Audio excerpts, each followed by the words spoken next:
മഴ തോരും മുൻപേ പുതിയൊരു എപ്പിസോഡിലേക്ക് വീണ്ടും എല്ലാ പ്രിയപ്പെട്ടവർക്കും സ്വാഗതം.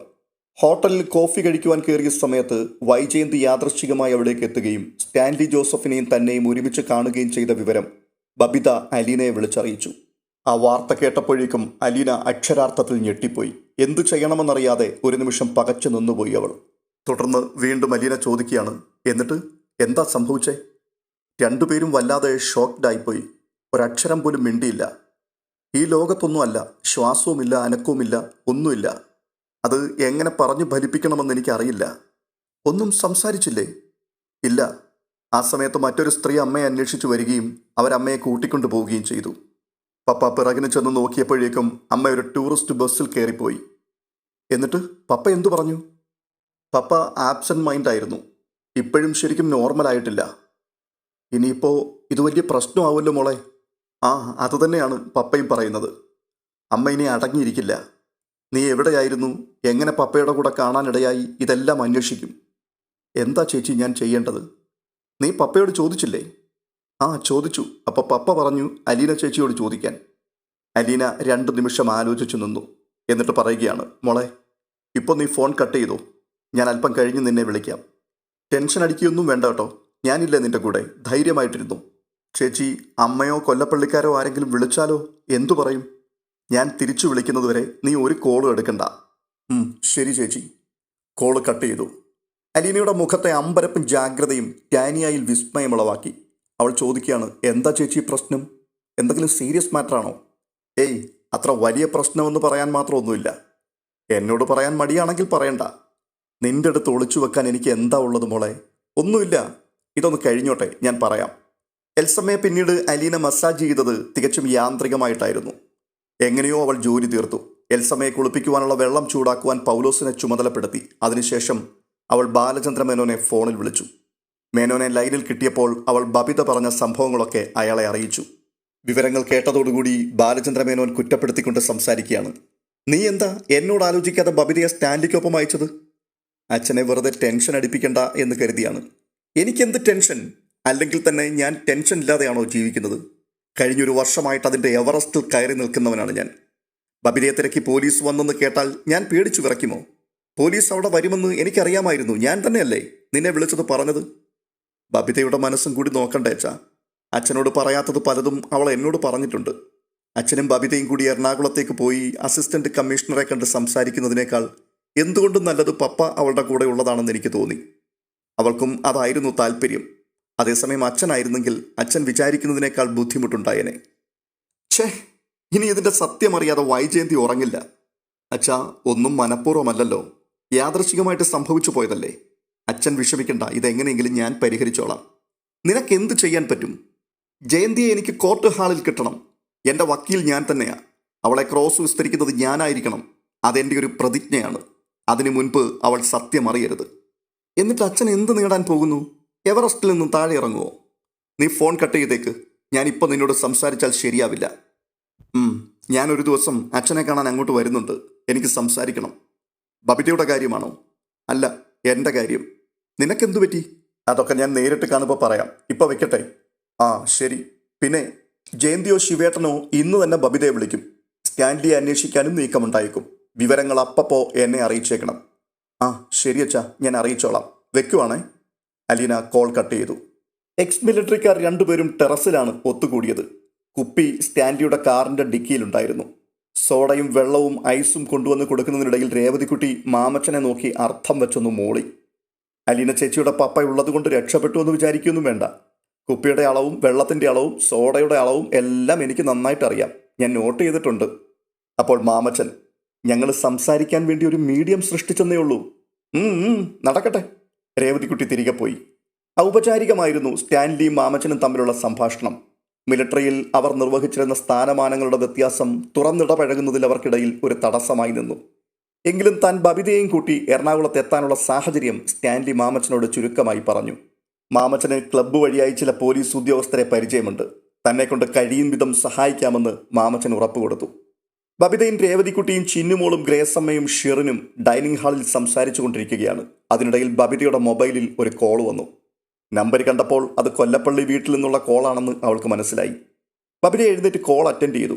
ഹലോ, ബബിതയാ? നിന്നെ എത്ര തവണ വിളിക്കണമടി? നിന്റെ ഫോൺ എവിടെയാ വെച്ചിരിക്കുന്നത്? എത്ര തവണ റിങ് ചെയ്താലും നീ ഫോൺ എടുക്കില്ലേ? ശിവശങ്കരൻ അങ്കിളിന്റെ ശബ്ദം അവൾ തിരിച്ചറിഞ്ഞു. അയ്യോ അങ്കിളെ, ഞാൻ ഫോൺ ബാത്റൂമിൽ മറന്നു വെച്ചിരിക്കുകയായിരുന്നു. മിസ്ഡ് കോൾ കണ്ടാൽ തിരിച്ചു വിളിക്കാനുള്ള സാമാന്യ മര്യാദ പോലും നിനക്കില്ലയോ? സോറി അങ്കിൾ, ഞാൻ കണ്ടില്ല. ആ, നീ ഇപ്പോൾ എവിടെയാ? ഞാൻ എറണാകുളത്താണ്. എറണാകുളത്തോ? എറണാകുളത്ത് എവിടെ? മാമച്ചൻ അങ്കിളിന്റെ വീട്ടിൽ. അതാരാണ് മാമച്ചൻ? അലീന ചേച്ചിയുടെ ഇൻറ്റിമേറ്റ് ഫ്രണ്ട് രേവതിക്കുട്ടി ഇവിടെയാണുള്ളത്. ഓഹോ, നീ ഇന്ന് പകൽ പുറത്തു പോയിരുന്നോ? ആ, പോയി. നിന്റെ അമ്മ പറഞ്ഞു നിന്നെ ഒരു ഹോട്ടലിൽ വെച്ച് ഒരു അന്യപുരുഷന്റെ കൂടെ കണ്ടെന്ന്. ആ അന്യപുരുഷൻ പ്രയോഗം കരുതിക്കൂട്ടിയുള്ളതാണെന്ന് ബബിതയ്ക്ക് മനസ്സിലായി. അവൾ തിരികെ ചോദിക്കുകയാണ്, അന്യപുരുഷനോ? അമ്മ അങ്ങനൊന്നും പറയില്ലെന്ന് എനിക്കറിയാം. ആരായിരുന്നു നിന്റെ കൂടെ ഉണ്ടായിരുന്നയാൾ? ബബിത ജാഗരൂകയായി. എന്നിട്ട് പറയുകയാണ്, retired lieutenant colonel Stanley Joseph. അറ്റൻഷനായി നിന്ന് പറയുന്നത് പോലെ അച്ചടി വടിവിൽ ബബിത അത് പറഞ്ഞുകൊടുത്തു. മറുവശത്ത് നിശബ്ദത നീണ്ടു. ബബിത ഊണുമേശക്കരികിൽ നിന്നും നടന്ന് കോണിച്ചുവട്ടിലേക്ക് എത്തിയിരുന്നു. അപ്പുറത്ത് ശബ്ദമൊന്നും കേൾക്കാനില്ല. അവൾ വീണ്ടും ചോദിക്കുകയാണ്, അങ്കിള് ഫോൺ വെച്ചിട്ട് പോയോ? ശിവശങ്കരമേനോന്റെ മറുപടി അപ്പോഴേക്കും വീണ്ടും എത്തി, ഇല്ല, ഞാനിവിടെ ഉണ്ട്. എന്നിട്ട് അങ്കിൾ എന്താ മിണ്ടാതെ നിൽക്കുന്നേ? നീ മിണ്ടാത്തത് കൊണ്ട്. അങ്കിൾ ചോദിച്ചതിനെല്ലാം ഞാൻ മറുപടി പറഞ്ഞല്ലോ. നീ ഏതോ ഒരു പേര് പറഞ്ഞു, പക്ഷെ ഞാനത് ശരിക്ക് കേട്ടില്ല. സ്റ്റാൻലി ജോസഫ് എന്നാണ് പറഞ്ഞത്. ഇപ്പൊ കേട്ടോ? ആ, കേട്ടു. നീയും അയാളും തമ്മിൽ എന്താ ബന്ധം? ബന്ധോ? പരിചയം മാത്രം, ഫ്രണ്ട്സ്. 19 വയസ്സ് മാത്രം പ്രായമുള്ള നിനക്ക് 55 വയസ്സിനടുത്ത് പ്രായമുള്ള അയാൾ ഫ്രണ്ടോ? അയ്യോ, സ്റ്റാൻലി ജോസഫിന് 55 വയസ്സുണ്ടെന്ന് അങ്കിളിന് എങ്ങനെ അറിയാം? ഞാൻ ആളിന്റെ പേര് മാത്രമല്ലേ പറഞ്ഞുള്ളൂ. ആ ആ അത് അത് അത് പിന്നെ റിട്ടയർഡ് എന്ന് നീ പറഞ്ഞല്ലോ. എൻ്റെ അങ്കിളെ, അത് വോളണ്ടറി റിട്ടയർമെൻ്റ് ആണ്. അങ്കിൾ 40 ആകുന്നതിന് മുമ്പ് VRS എടുത്തില്ലേ? അല്ല, ജയന്തി പറഞ്ഞു കണ്ടാൽ ഒരു 55 വയസ്സ് തോന്നിക്കുമെന്ന്. അപ്പോൾ ബബിത ചിരിച്ചുകൊണ്ട് പറയുകയാണ്, അമ്മ അങ്ങനെ പറഞ്ഞിട്ടുണ്ടെങ്കിൽ അത് ശരിയായിരിക്കും. എന്ത് ശരി? നിനക്ക് എങ്ങനെയാണ് അയാളെ പരിചയം? അയ്യോ അങ്കിളെ, അദ്ദേഹം മാമച്ചൻ അങ്കിളിൻ്റെ ഒരു റിലേറ്റീവാണ്. എടി, വെറും ഒരു പരിചയം മാത്രം വെച്ച് നീ അയാളുടെ കൂടെ കാറിൽ യാത്ര ചെയ്യുന്നതും ഹോട്ടലിൽ കയറി ഭക്ഷണം കഴിക്കുന്നതുമൊക്കെ ശരിയാണെന്ന് നിനക്ക് തോന്നുന്നുണ്ടോ? അങ്കിളെ, ഞങ്ങൾ എല്ലാവരും കൂടി ഷോപ്പിങ്ങിന് ഇറങ്ങിയതാ. അവരെല്ലാം ഒരു കടയുടെ മുൻപിൽ ഇറങ്ങി. അവിടെ പാർക്കിംഗ് സൗകര്യം ഇല്ലാഞ്ഞിട്ട് ഞങ്ങളൊരു ഹോട്ടലിൻ്റെ മുൻപിൽ കൊണ്ടുവന്ന് കാർ നിർത്തി. ഹോട്ടലുകാരെ ഒന്ന് സന്തോഷിപ്പിക്കാൻ വേണ്ടി അവിടെ കയറി ഒരു കാപ്പി കുടിക്കാമെന്ന് വിചാരിച്ചപ്പോൾ ദേ അമ്മ കൃത്യം മുൻപിൽ. ഓ, അത് ശരി. നീ എന്താ മറ്റുള്ളവർ ഇറങ്ങിയപ്പോൾ അവർക്കൊപ്പം ഇറങ്ങാതിരുന്നത്? സ്റ്റാൻലി അങ്കിൾ ഒറ്റയ്ക്കല്ലേ എന്ന് ഓർത്ത് ഒരു കൂട്ടിനിരുന്നതാണ്. ഇതൊന്നും ശരിയല്ല ബബിതെ. നീ അലീനയുടെ കൂടെ പോയവളല്ലേ? അതിന് ബബിത, അലീന ചേച്ചിയുടെ കൂടെ ഞാൻ പോയത് ശരിയാണോ? അലീന ചേച്ചി എൻ്റെ ആരാ? അങ്കിൾ എന്തുകൊണ്ടാ ഒരു വേലക്കാരി പെണ്ണിൻ്റെ കൂടെ എന്നെ വീട് വിട്ടു പോകാൻ അനുവദിച്ചത്? ഹാ, നിനക്ക് അവളെ കൂടാതെ പറ്റത്തില്ല. നീ വാശി പിടിക്കുകയല്ലായിരുന്നോ? അങ്കിളെ, സ്റ്റാൻലി അങ്കിളിനെ കൂടാതെ എനിക്ക് പറ്റത്തില്ല എന്ന് ഞാൻ പറഞ്ഞാൽ അതും അങ്കിള് സമ്മതിക്കുമോ? ഇതൊന്നും ശരിയല്ല എന്ന് അങ്കിള് പറഞ്ഞല്ലോ. എൻ്റെ അമ്മ അച്ഛനോട് വഴക്ക് കൂടി വീട്ടിൽ നിന്ന് ഇറങ്ങിപ്പോയത് ശരിയാണോ? കൃഷ്ണമോളെയും കുട്ടി വാടകയ്ക്ക് വീടെടുത്ത് താമസിക്കുന്നത് ശരിയാണോ? ഡിവോഴ്സ് കേസുമായി ഫാമിലി കോർട്ടിൽ പോയത് ശരിയാണോ? അച്ഛൻ വീട് പൂട്ടിയിട്ട് ഹോട്ടൽ മുറിയിൽ പോയി താമസിക്കുന്നത് ശരിയാണോ? അതിന് ശിവശങ്കരമേനോൻ, നിന്റെ അമ്മയ്ക്ക് അങ്ങനെയൊക്കെ ചെയ്യേണ്ടി വന്നത് നിന്റെ അച്ഛൻ്റെ കയ്യിലിരിപ്പുണ്ടാ. അമ്മ ചെയ്യുന്നതെല്ലാം ശരിയാണോ? അമ്മ ഇതേവരെ ഒരു തെറ്റും ചെയ്തിട്ടില്ല എന്ന് അങ്കിളിന് ആണയിട്ട് പറയാൻ പറ്റുമോ? നീ എന്താടി ഇങ്ങനെയൊക്കെ സംസാരിക്കുന്നത്? നിന്നെ അപരിചിതമായ ഒരു സ്ഥലത്ത് വെച്ച് അപരിചിതനായ ഒരാളിനോടൊപ്പം കണ്ടു. അതാരാണെന്നും എന്താണെന്നും ചോദിച്ചതല്ലേ ഉള്ളൂ. അത് ചോദിക്കണ്ടേ? എന്തുകൊണ്ടാ അമ്മ അപ്പോൾ ചോദിക്കാതിരുന്നത്? അമ്മയ്ക്ക് അവിടെ വെച്ച് തന്നെ അത് ചോദിക്കാമായിരുന്നല്ലോ. അമ്മ ഒരക്ഷരം പോലും മിണ്ടിയില്ലല്ലോ. അവൾ അവളുടെ സഹപ്രവർത്തകരുമായി എവിടെയോ ടൂറ് പോയിട്ട് വരുമ്പോഴാ നിന്നെ കണ്ടത്. ഓർക്കാപ്പുറത്ത് കണ്ടപ്പോൾ അന്തം വിട്ട് കാണും. അപ്പോഴേക്കും പോകേണ്ട സമയമായി. അങ്കിളെ, സ്വന്തം മകൾ ഒരാപത്തിൽ പെട്ടിരിക്കുകയാണെന്ന് കണ്ടാൽ, അവളെ ഒട്ടും പ്രതീക്ഷിക്കാത്തൊരു സ്ഥലത്ത് ഒരപരിചിതനായ ഒരു പുരുഷനോടൊപ്പം കണ്ടാൽ ഏതെങ്കിലും ഒരു അമ്മ അങ്ങനെ വിട്ടിട്ട് പോവുമോ? കൂടെയുള്ള 1000 കുട്ടികളെ ഉപേക്ഷിച്ചിട്ടാണെങ്കിലും അമ്മ സ്വന്തം കുഞ്ഞിൻ്റെ കാര്യമല്ലേ ആദ്യം നോക്കൂ. അതിന് മറുപടിയൊന്നുമില്ല. ബബിത മർമ്മസ്ഥാനത്ത് തന്നെയാണ് കുത്തിയത്. അല്പം കഴിഞ്ഞൊരു തണുത്ത ചോദ്യം വന്നു. ആട്ടെ, ഇപ്പം നീ എവിടെയാ? എറണാകുളത്ത് മാമച്ചൻ അങ്കിളിൻ്റെ വീട്ടിൽ. നീ എന്തിനാ ഈ വല്ലവരുടെയും ഒക്കെ വീട്ടിൽ പോയി താമസിക്കുന്നത്? കുറേ നാളായിട്ട് ഞാൻ വല്ലവരുടെയും വീട്ടിലാണല്ലോ താമസം. നിന്റെ കൂടെ അലീനയുണ്ടോ? ഇപ്പം ഇല്ല, വേറൊരിടത്താ. നീ എപ്പോഴാ തിരിച്ചു പോകുന്നത്? നാളെ അല്ലെങ്കിൽ മറ്റന്നാൾ. നിന്നെ ചിലപ്പോൾ ജയന്തി വിളിക്കും. നീ ഫോൺ എടുക്കാതിരിക്കരുത്. ഓക്കെ, ശരി അങ്കിൾ. ഫോൺ ഡിസ്കണക്റ്റായി. ബബിത ഉടൻ തന്നെ അലീനയെ വിളിച്ചു. ചേച്ചി, കൊല്ലപ്പള്ളിയിൽ നിന്ന് അങ്കിൾ ഇപ്പോൾ വിളിച്ചിട്ടുണ്ടായിരുന്നു. അത് കേട്ടപ്പോഴേക്കും അലീനയ്ക്ക് ആകാംക്ഷയായി. അവൾ ചോദിക്കുകയാണ്, എന്നിട്ട് നിന്നോട് എന്തൊക്കെ ചോദിച്ചു? നീ എന്തൊക്കെ തിരികെ പറഞ്ഞു? ഞാൻ ചേച്ചി പറഞ്ഞു തന്നതുപോലെ എല്ലാം പറഞ്ഞു. ബബിത ശിവശങ്കര മേനോനുമായിട്ടുണ്ടായ സംഭാഷണങ്ങളുടെ ചുരുക്കം അലീനയെ ധരിപ്പിച്ചു. അപ്പോൾ അലീന, അങ്കിളിന് സംശയമൊന്നുമില്ലല്ലോ? നീ പതറിപ്പോയോ വർത്തമാനം പറഞ്ഞപ്പോൾ? ഇല്ല, ഞാൻ അത്ര വലിയ കള്ളമൊന്നും പറഞ്ഞില്ലല്ലോ. ഷോപ്പിങ്ങിന് പോയപ്പോൾ പാർക്കിംഗ് സൗകര്യം നോക്കി ഹോട്ടലിൽ കയറിയത് പറഞ്ഞത് മാത്രമേ ഉള്ളൂ നുണ. ബാക്കിയെല്ലാം സത്യമല്ലേ? എന്നിട്ട് അങ്കിളിന് തൃപ്തിയായോ? അതോ ഇനിയും വിളി വരുമോ? അമ്മ വിളിക്കാൻ സാധ്യതയുണ്ടെന്ന് പറഞ്ഞു. നീ ഒന്നും വിട്ടു പറഞ്ഞേക്കരുത് കേട്ടോ. ചേച്ചി, ഇനിയെങ്കിലും അമ്മ അറിയണ്ടേ എല്ലാം? എത്ര കാലം നമ്മളിതൊക്കെ ഒളിച്ചു വെക്കും? സത്യം പറഞ്ഞാൽ അമ്മയ്ക്കല്ലേ ഇതറിയാൻ ഏറ്റവും അവകാശമുള്ളത്. ബാക്കി എല്ലാവരും അറിയുകയും അമ്മ മാത്രം അറിയാതിരിക്കുകയും ചെയ്യുന്നത് വലിയ കഷ്ടം തന്നെയാണ്. സാരമില്ലടി, ഞാനും പപ്പയും കൂടി ഒരു ദിവസം പാലായിലേക്ക് വരുന്നുണ്ട്. അന്ന് എല്ലാ കാര്യത്തിനും ഒരു തീരുമാനമുണ്ടാവും. അമ്മയെ കാണാനാണോ വരുന്നത്? ആദ്യം അച്ഛനെ, എന്നിട്ടേ തീരുമാനം ഉണ്ടാവും. അമ്മയെ കാണാനാണോ ചേച്ചി വരുന്നതെന്നാണ് ഞാൻ ചോദിച്ചത്. ആദ്യം അച്ഛനെ, എന്നിട്ടേ തീരുമാനിക്കൂ അമ്മയെ എന്ന് കാണണമെന്ന്. അതിനു മുമ്പ് എനിക്ക് ഇച്ചിരി ജോലി കൂടി തീർക്കാനുണ്ട്. എന്ത് ജോലി? എനിക്ക് തിരിച്ചു പോകണ്ടേ? അതിനുള്ള ഒരുക്കങ്ങൾ നടത്തണം. സ്നേഹനികേതനം വീണ്ടും തുടങ്ങി വെക്കണം. പിന്നെ എല്ലാവരോടും യാത്ര പറയണം. പോകാൻ നേരത്തല്ലേ യാത്ര പറയേണ്ടത്? അല്ല, ഞാൻ പോകുന്നത് ആരും അറിയരുത്. അതൊന്നും നടക്കാൻ പോണില്ല. ഞങ്ങളെയൊക്കെ വിട്ടിട്ട് പോകാൻ ചേച്ചിക്ക് പറ്റുമോ? ഞങ്ങളങ്ങനെ വിട്ടയക്കുമോ? അങ്ങനെ പോയാൽ തന്നെ ഒരു സൈന്യം ഉണ്ടാവും പുറകെ. മറുപുറത്ത് അലീനയുടെ അടക്കിയ ചിരി കേട്ടു. അപ്പോൾ ബബിത, കള്ളി, ചുമ്മാ പറഞ്ഞതാ അല്ലേ? എടി, ഞാൻ ചുമ്മാതൊന്നും അല്ല പറഞ്ഞത്, സത്യമാ. നമുക്ക് കാണാവേ. ഇതാരോടാ ഈ വർത്തമാനം? രേവതിക്കുട്ടിയുടെ ചോദ്യം കേട്ടുകൊണ്ട് ബബിത തിരിഞ്ഞു.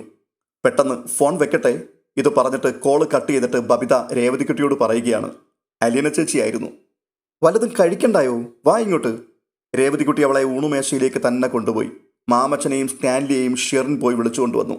അത്താഴം കഴിഞ്ഞ് പാത്രങ്ങൾ കഴുകാനും മേശയും സ്ലാബും ഫ്ലോറും തുടയ്ക്കുവാനും ബബിതയും സഹകരിച്ചു. അവളതെല്ലാം വൃത്തിയായും ചിട്ടയായും ചെയ്യുന്നത് രേവതിക്കുട്ടിയെ ആശ്ചര്യപ്പെടുത്തി. രാത്രിയിൽ ഒരു മുറിയിലാണ് അവർ കിടന്നത്. അലീന വരുമ്പോൾ കിടക്കാറുള്ള കട്ടിൽ തന്നെ രേവതിക്കുട്ടി അവൾക്ക് വേണ്ടി വിരിച്ചു കൊടുത്തു. തുടർന്ന് രേവതിക്കുട്ടി അവൾക്ക് അഭിമുഖമായി ചെരിഞ്ഞു കിടന്നുകൊണ്ട് സംസാരിക്കുകയാണ്. ബബിതയ്ക്ക് വന്ന ചേഞ്ച് കണ്ടിട്ട് എനിക്ക് അതിശയം തോന്നുന്നുണ്ട് കേട്ടോ. ഞാൻ പാലായിലെ വീട്ടിൽ വന്ന് കണ്ടിട്ടുള്ളതല്ലേ. എന്നോടൊന്നും മിണ്ടിയിട്ട് പോലുമില്ല. എപ്പോഴും ദേഷ്യപ്പെട്ടിരിക്കുന്ന മുഖം. പിന്നെ അലീന ചേച്ചിയും എന്നോട് പറഞ്ഞിട്ടുണ്ട്. എന്തു പറഞ്ഞിട്ടുണ്ട്? അലീന ചേച്ചിയുടെ അടുത്തും ദേഷ്യമായിരുന്നു എന്ന്. അത്രേ ഉള്ളോ? വേറെന്താ? ഞാൻ ഉപദ്രവിച്ചിട്ടുണ്ട് എന്നൊന്നും പറഞ്ഞിട്ടില്ലേ? അലീന ചേച്ചി അങ്ങനെ ആരുടെയും കുറ്റമൊന്നും പറയാറില്ലല്ലോ. ദേഷ്യമാണെന്ന് പറഞ്ഞു. അത് സങ്കടം വന്നിട്ടാണ് പറഞ്ഞത്. ബബിത അത് കേട്ടൊരു നെടുവീർപ്പിട്ടു. എന്നിട്ട് പറയുകയാണ്, ഞാൻ ഒരുപാട് ഉപദ്രവിച്ചിട്ടുണ്ട്.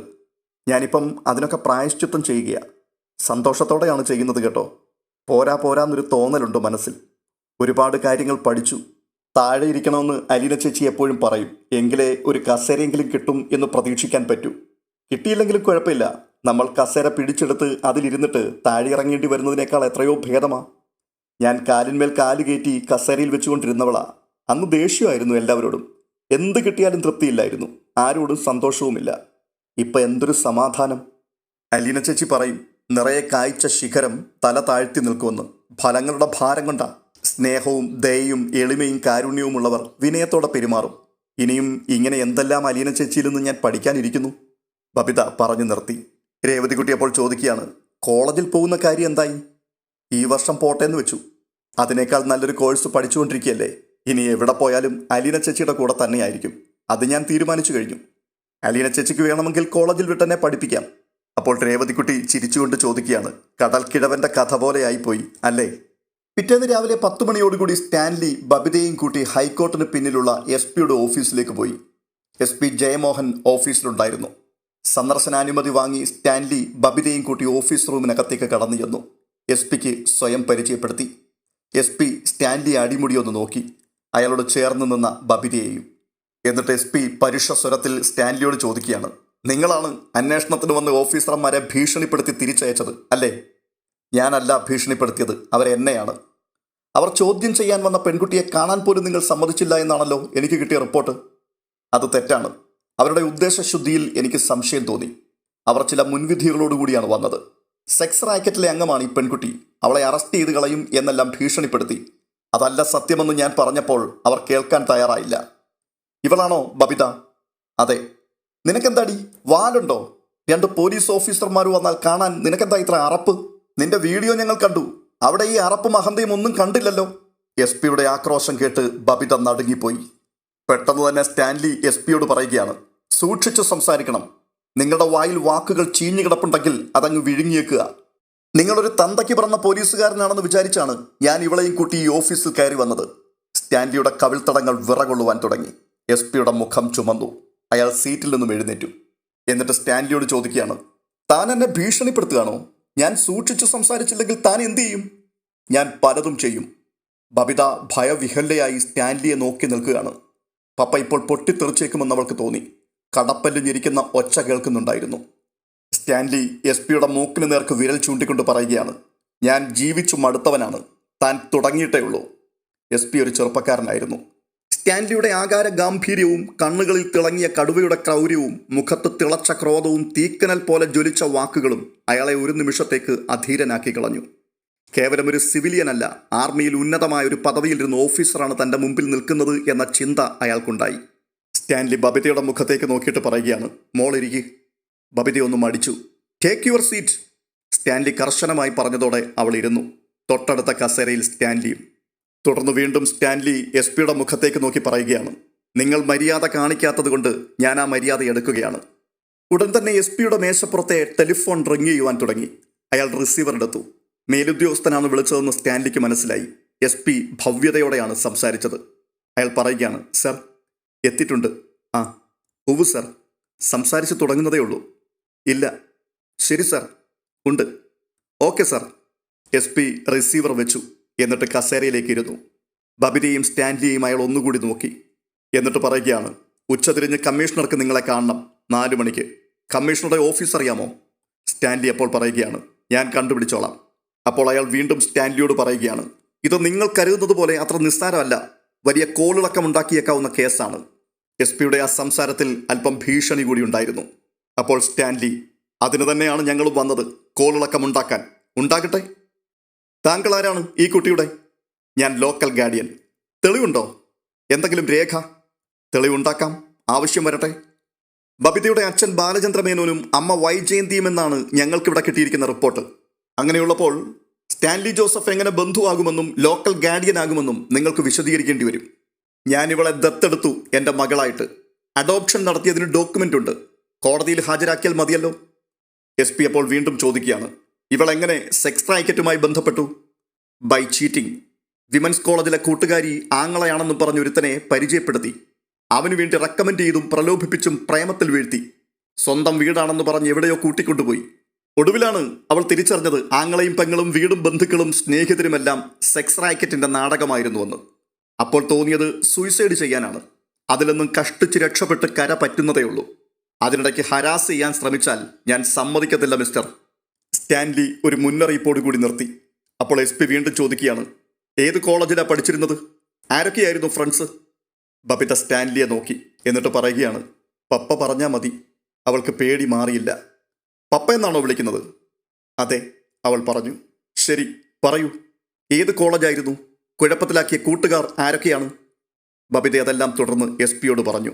സോണിയ ഡേവിഡ്, താര കൃഷ്ണനുണ്ണി, സിദ്ധാർത്ഥൻ, സന്തോഷ്, ജീവൻ, പ്രണയം, യാത്രകൾ. ചിലതെല്ലാം അവൾ അസിസ്റ്റന്റ് കമ്മീഷണറുടെ ഊഹത്തിന് വേണ്ടി വിട്ടുകൊടുത്തു. എല്ലാം കേട്ടതിന് ശേഷം എസ് പി പറയുകയാണ്, ശരി, ഉച്ചതിരിഞ്ഞ് കമ്മീഷണറെ കാണുക. ഇപ്പോൾ പറഞ്ഞതൊന്നും അവിടെ മാറ്റി പറയരുത്. ഒറ്റവാക്കിൽ ഒരു താങ്ക്സ് പറഞ്ഞ് ബബിതയും കൂട്ടി സ്റ്റാൻലി അവിടുന്ന് പുറത്തേക്ക് ഇറങ്ങി. ഈ എപ്പിസോഡ് ഇതോടുകൂടി പൂർണ്ണമാവുകയാണ്. അടുത്ത എപ്പിസോഡുമായി വീണ്ടും കാണാം. ഈ വീഡിയോ നിങ്ങൾക്ക് ഇഷ്ടപ്പെട്ടിട്ടുണ്ടെങ്കിൽ ദയവായി ഒന്ന് ലൈക്ക് ചെയ്യുകയും ഹൈപ്പ് ചെയ്യുകയും അപ്പോൾ തന്നെ നിങ്ങളുടെ വിലയേറിയ അഭിപ്രായങ്ങൾ കമൻറ്റുകളായി രേഖപ്പെടുത്തുകയും ചെയ്യുവാൻ മറക്കരുത്. അടുത്ത വീഡിയോയിൽ കാണും വരേക്കും ബൈ.